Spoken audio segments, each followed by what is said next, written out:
Dear YouTube family, तो आज आप सभी का स्वागत है अपने यूट्यूब चैनल SSNY क्लासेस पर।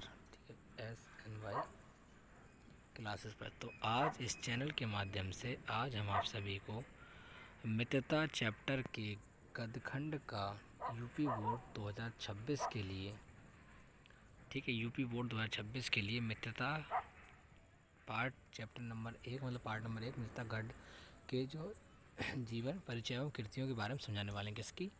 रामचंद्र शुक्ल की। किसकी? रामचंद्र शुक्ल की बेटा। ठीक है, रामचंद्र शुक्ल का जीवन परिचय और कृतियाँ आज हमारी फर्स्ट वीडियो रहेगी ये बेटा। ये हमारी आज फर्स्ट वीडियो है। ठीक है, इस फर्स्ट वीडियो के अंदर एक मतलब हमारी प्रथम वीडियो रहेगी, शुद्ध हिंदी प्रथम वीडियो।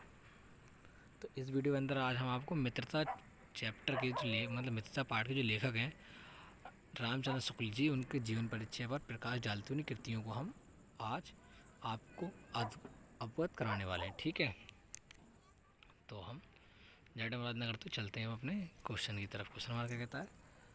कक्षा 10 हिंदी चैप्टर 1 मित्रता, क्वेश्चन नंबर 1। प्रश्न संख्या हमारी एक ही से स्टार्ट होती है, क्योंकि हमारा जो 5 नंबर या भी 3 नंबर का जो भी आपका जीवन परिचय लिखने के लिए आता है वो हमारा यहीं से स्टार्ट होता है। ठीक है, एक जीवन परिचय, एक गद्यांश आता है। ठीक है, तो यहीं से स्टार्ट होता है। तो पहली सीढ़ी हमारी जीवन परिचय की होगी। तो आज बेटा हम अपने जीवन परिचय कवर करेंगे, फिर कल को इसके जो भी गद्यांश के नए गद्यांश हैं वो हम आपको कवर करा चलेंगे। ठीक है, तो आज अपना ये पहले लेक्चर रहेगा। ठीक है, आचार्य रामचंद्र शुक्ल के व्यक्तित्व और कृतित्व पर प्रकाश डालिए। ठीक है, 2009 में पूछा गया था आपको यूपी बोर्ड में। किसमें? यूपी बोर्ड में। ठीक है, थर्ड पूछा है ना, आचार्य रामचंद्र शुक्ल का जीवन परिचय देते हुए उनकी कृतियों का नाम लिखना था। ठीक है, आपसे ये पूछा जाएगा आचार्य रामचंद्र शुक्ल का संक्षिप्त जीवन परिचय देते हुए उनकी रचनाओं पर प्रकाश डाली। ठीक है, आपसे ये पूछा जाएगा। आप तक आपसे यही पूछा आ रहा है, तो अब तक भी आपसे यही पूछा जाएगा। ठीक है, तो हम क्या करते हैं, इसका बहुत ही सुंदर मैं आपको इसका लिखते हैं उत्तर बेटा। उत्तर में हम जो क्या लिखेंगे, बहुत ही हम आपको बहुत ही अच्छे से समझाते हुए चलेंगे। ठीक है, तो उत्तर में आप डालेंगे, उत्तर पेपर डालेंगे उत्तर। ठीक है, उत्तर डालने के बाद क्या लिखेंगे? आचार्य रामचंद्र शुक्ल हिंदी साहित्यकाश के ऐसे देदीप्यमान नक्षत्र हैं। तो आप लिखेंगे आचार्य रामचंद्र शुक्ल जी हिंदी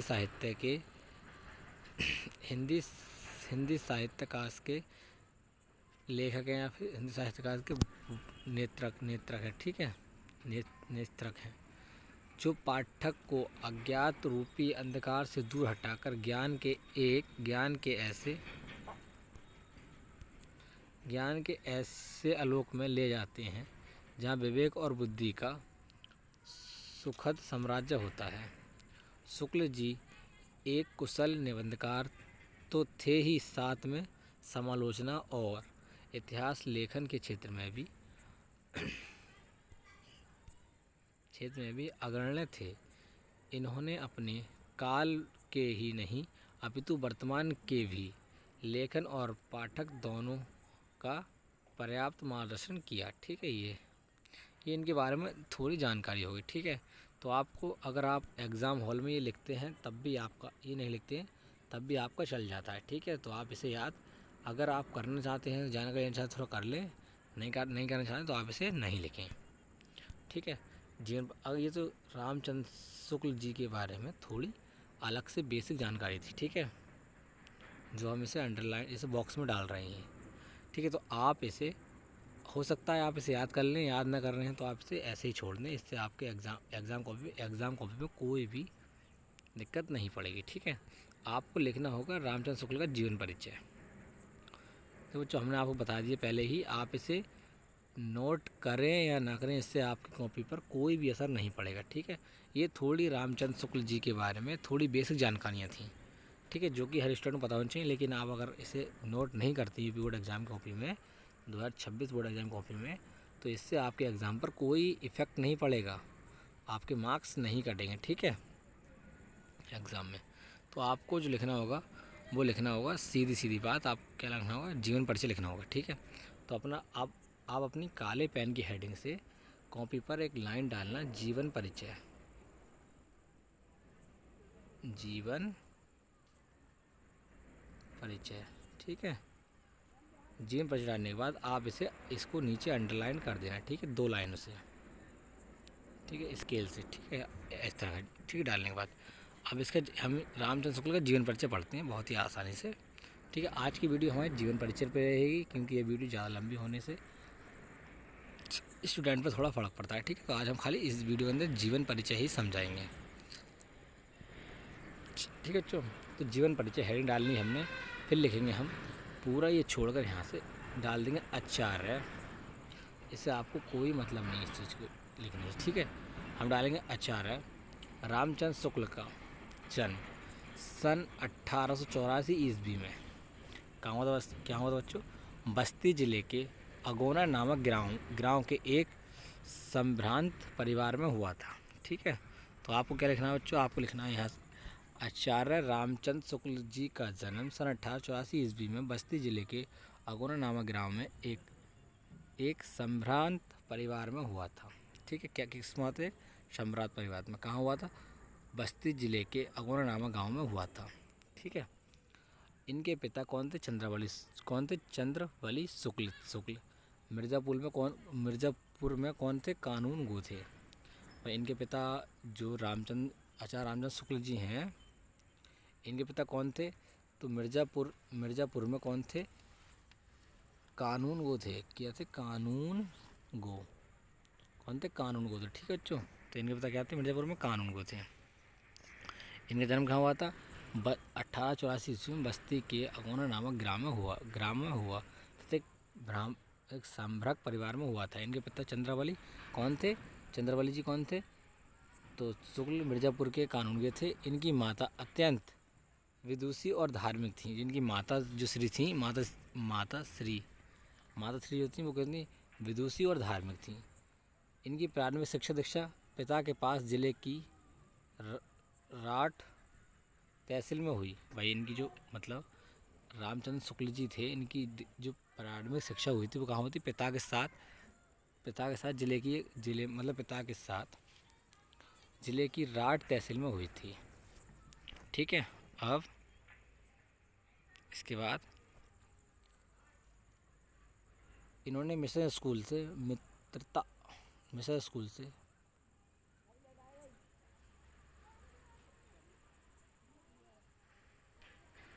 ये यहाँ पर बच्चे ये गलत टाइप हो गया है, ठीक है। तो क्या लिखा है, इन्होंने मिशन स्कूल से 10वीं की परीक्षा, ये बच्चे ये आपको मतलब नहीं गलत टाइपिंग है, 10वीं की परीक्षा उत्तीर्ण की। गणित में कमज़ोर होने के कारण ये आगे नहीं पढ़ सके। इन्होंने क्या करा बच्चों, मतलब इन्होंने 10वीं कहाँ से की, मिर्ज़ापुर से की, ठीक है। आपको बेसिक के बता लेकिन जो आपको डायरेक्टली ध्यान रहे, ठीक है। तो इन्होंने मिशन मतलब इनकी प्राइम शिक्षा थी वो इनके पिता के साथ हुई, कहाँ पे, जिला राठ की तहसील में हुई थी। और इन्होंने मिशन स्कूल से 10वीं की। और 10वीं के बाद ये गणित में वैसे ही कमज़ोर थे, तो कमज़ोर होने के बाद ये आगे नहीं पढ़ सके। इन्होंने FA इंटरमीडिएट की परीक्षा इलाहाबाद से ली थी, किंतु परीक्षा से पूर्व ही विद्यालय छूट गया, ठीक है। परीक्षा देने से पूर्व विद्यालय छूट गया। इसके पश्चात इन्होंने मिर्ज़ापुर के न्यायालय में नौकरी प्रारंभ कर दी। भाई स्कूल छूट गया, स्कूल छूटने इन्होंने क्या करा, मिर्ज़ापुर के स्कूल में जाकर इन्होंने मिर्ज़ापुर के न्यायालय में जाकर इन्होंने नौकरी प्रारंभ कर दी, ठीक है।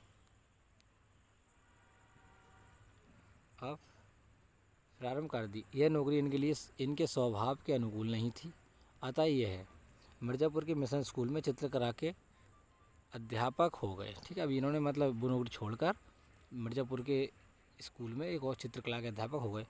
अध्यापन का कार्य करते हुए